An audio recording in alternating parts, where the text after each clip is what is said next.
Welcome back to your Feel Good Breakfast Show. Now into a wonderful week. Day 2 so far, so good.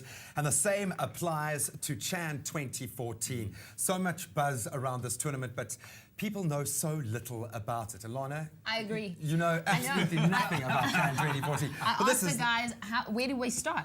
How do I get to know about this? This is exactly it. I think the starting point for everyone is Bafana Bafana. Okay, that's where we kicked off yesterday in terms of the excitement drawing as as Bafana won 3-1 against Mozambique. So Ewan's really I'm there, stuff, I'm on it, I know. And it was a fantastic way to start. Now, of course, all the politicians are jumping on the bandwagon. President Zuma went to go and visit the players in their change room. It's now been bumped up, as we said yesterday, to actually an A class by FIFA. Now, the big talk beforehand was that the players don't earn an official cap, that Bafana's not going to rise in the rankings. Well, that has all changed. Right. So now this has a lot of importance for South Africa. The sad reality is that we only saw 25,000 people at the opening game. So that's the one thing that I did know about. How everyone was telling that there's not enough support around it, and even you mentioned it, that not enough people attend it. Why is that? It's difficult to understand. We see it with cricket these days. Maybe it's a disposable income.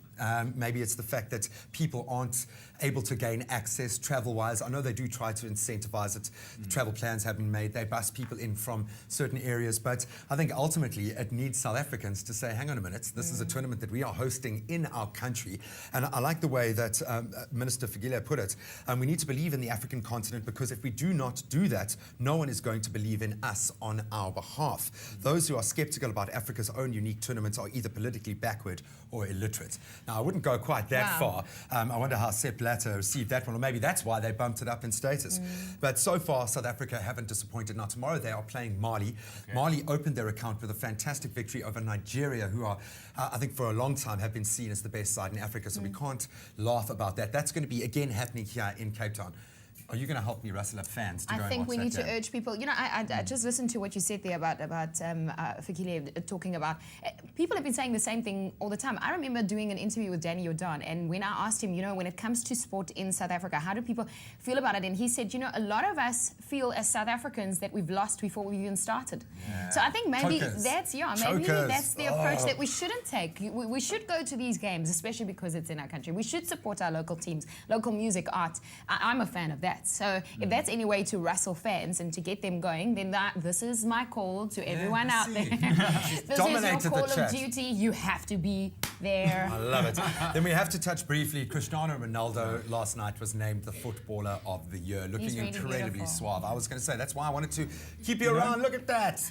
Yeah. Clearly, he has fantastic shampoo. Taste. That keeps the dandruff away.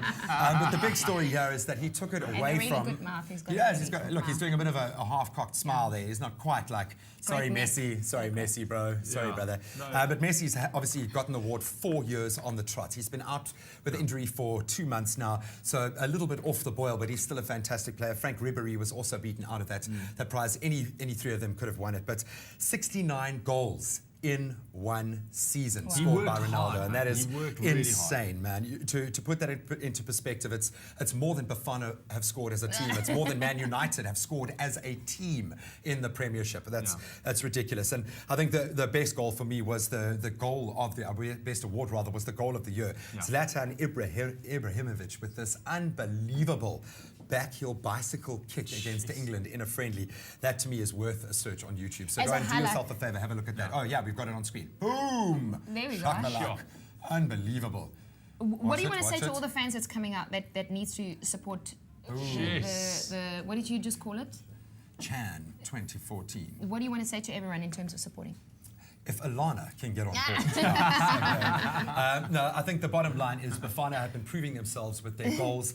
Our coach, Gordon Egerson, who 2 years ago brought Swallows back from the brink, is now coaching the national side. He deserves a nod. If you don't get behind them, how must the players believe in themselves? We've got one of the most beautiful stadiums in the world. Stop complaining about it. Stop talking about it as being this white elephant, and get your bum in one of those seats and support Bafana. Because I don't think we realize realize what it means to a team like Bafana Bafana if that stadium is packed to capacity. Yeah. I mean, it's a complete energy, it's a complete vibe, and I mean, these guys feel supported, and I'm sure they will only do better. And if we can do it for Man United, we can do it for Bafana. Yeah. Well, speaking of support, South Africa has many stories is waiting to be told, and all you need, I guess, is a camera and an interesting location and 3 very stylish young men from Soweto. Thanks, guys, for the sport, but take a look at this.